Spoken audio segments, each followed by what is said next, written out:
عجیب حدیث ہے اور معرفت کا ایک باب ہے. مولا حسن مولا حسین کے فضائل پڑھ رہے ہیں. ویسے ہونا بھی یہی چاہیے کہ ہمیں قرآن پڑھنا چاہیے تاکہ صحیح فضیلتوں سے آشنا ہو جائے. جب شام کا حاکم مدینہ آیا نا تو بہت چاہا اس نے کہ حضرت ابن عباس سے بھی ملاقات ہو جائے. ہو گئی حضرت ابن عباس سے ملاقات. کہنے لگا علی نہیں رہے کیسا لگتا ہے؟ اب جب تم نے علی کی بات کی ہے تو پھر تو بات ہم کریں گے نا بھائی. چھیڑو گے تم ختم تو ہم کریں گے نا. آغاز تم کرو گے ختم تو ہمارا کام ہے نا. پھر ابن عباس نے ایک آیت پر دوسری آیت مولا کی شان میں کہ علی نہیں گئے ہیں، یہ آیت وہ آیت، مسلسل مولا کی شان میں آیتوں پر آیتوں کی تلاوت کی. تو الجھ کے کہنے لگا کوئی اور بات نہیں ہے کرنے کو؟ تو حضرت ابن عباس کا تاریخی جملہ ہے، بڑا حسین جملہ، فرماتے ہیں انہانی ان تلاوت القرآن، تم مجھے قرآن پڑھنے سے روکتے ہو؟ مولا کی شان میں اہل بیت کی شان میں قرآن میں آیات اللہ نے نازل کی ہیں. بلکہ میں ایک جملہ اپنی عقیدت سے بھرپور کہہ دوں کہ قرآن میں اہل بیت کی شان میں جو آیات ہیں وہ بھی اہل بیت کی شان میں ہیں، اور جو اہل بیت کے دشمنوں کی مذمت میں ہیں وہ بھی اہل بیت کی شان میں. احادیث ہمارے پاس ائمہ اہل بیت کے فضائل کے باب میں نہ جانے کیا حضرت محمد حنفیہ نے امام حسن سے امام حسین کے بارے میں فرمایا کہ امام حسن امام حسین کے بارے میں انہیں جواب دے رہے ہیں. اے بھائی خبردار، بھائی کے بارے میں ایسا نہیں سوچو جی، ایسے نہیں، ایسے دیکھو جیسے ہم دیکھ رہے ہیں. ان اخ الحسین قد عالمنا علما، میرا بھائی حسین ہم سب سے زیادہ عالم ہے. اللہ اکبر.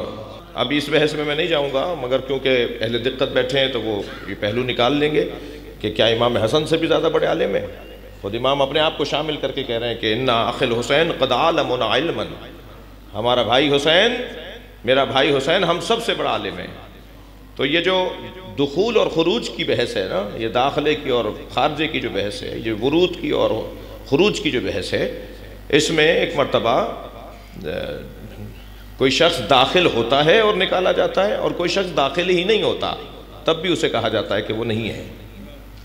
جی یہ جو ہم عید کی دعا پڑھتے ہیں، عید کا قنوت پڑھتے ہیں، اس میں ایک ہمارے بھائیوں کو ایک طبقہ ہے، دوست ہیں ہمارے، مشکل یہ ہے کہ وہ کسی سے مشورہ کرنے کو تیار نہیں ہے، کسی سے عربی دان سے اور معارف سے اور مفاہیم سے آشنا دوستوں سے مشورہ کرنے کے لیے تھوڑا سا روادار نہیں ہے. ایک طبقہ، ان میں کچھ ہیں بھی جن سے گفتگو ہوتی ہے تو بات سمجھ لیتے ہیں. وہ کہنے لگے جی عید کے قنوت میں کیا کریں؟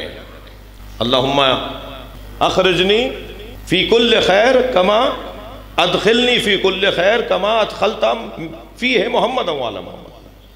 یا اللہ ہمیں ہر خیر میں داخل فرما جیسے تو نے محمد و آل محمد کو ہر خیر میں داخل فرمایا. اللہم اخرجنی من کل سوء کما اخرجت منہ محمد و آل محمد. یا اللہ ہمیں ہر سوء سے باہر نکال، ہر برائی سے باہر نکال جیسے تو نے محمد و آل محمد کو ہر برائی سے باہر نکالا. تب ایک طبقہ ہے کہتا ہے دیکھو عید کی نماز نہیں پڑھو بھائی، یہ ائمہ کی توہین ہو رہی ہے. انہیں چاہیے کہ وہ کسی سے مشورہ کر لیں کہ یہ خروج اور ورود کی جو بحث ہے، یہ تخصصاً اور تخصیصاً کی جو بحث ہے، جی یہ علمی مفاہیم ہے، یہ ادبی مفاہیم ہے. یہ آپ کو، کیونکہ آپ اس وادی کے نہیں ہیں نا، جیسے ڈاکٹر کے بارے میں رائے دوں گا تو مجھے بے وقوف مانا جائے گا، ایسے ہی ڈاکٹر اگر میرے معاملات میں دخلت دے گا تو اسے جاہل مانا جائے گا. تو ہر فیلڈ کے تقاضے ہیں، ہر شعبے کے تقاضے ہیں.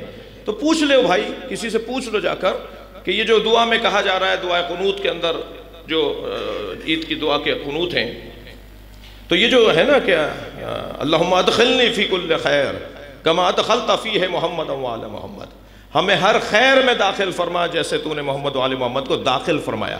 تو یہ ہمارا داخلہ باہر ہونے کے بعد کا داخلہ ہے. اہل بیت کا داخلہ وہیں کا وجود کا اور ہمیشہ سے رہنے کا داخلہ ہے. ایک آدمی باہر سے اندر آیا، ایک آدمی پہلے سے اندر ہے. یہ بات اللہ کرے میں روشن کر جاؤں. اور جب کہا جاتا ہے کہ ہمیں خارج فرما ہر سو سے کما اخرجت منہ محمد و آل محمد، جیسے محمد و آل محمد کو تو نے ہر برائی سے باہر نکالا. وہ باہر تھے، وہ پہلے سے ہی باہر تھے، ان کا ورود نہیں تھا معاذ اللہ برائی کے اندر. اللہ نے جب سے اہل بیت کو بنایا ہے طاہر و مطہر بنایا ہے. یہ جو لفظ ولادت اور لفظ ظہور ہے، اس میں بھی الجھنے کی ضرورت نہیں ہے. لفظ مشترک ہوتا ہے، معنی مشترک نہیں ہوتے. اللہ بھی عالم ہے، نبی بھی عالم ہے، مولا علی بھی عالم ہے، مولانا کو بھی عالم کہتے ہیں. معاذ اللہ ایک جیسے ہیں، سوچ بھی نہیں سکتے ایک جیسے ہیں. لفظ تو ایک ہی استعمال ہو رہا ہے. اللہ بھی شہید ہے، ہمارے شہید ابن جعفر بھی شہید ہے معاذ اللہ، کیا برابر ہے سب؟ یہ برابر نہیں ہے، لفظ مشترک ہے، معنی مشترک نہیں ہے۔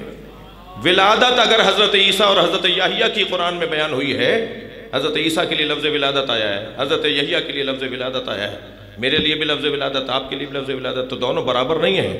ہماری ولادتوں میں نجاست ہے، ان کی ولادتوں میں طہارت ہے۔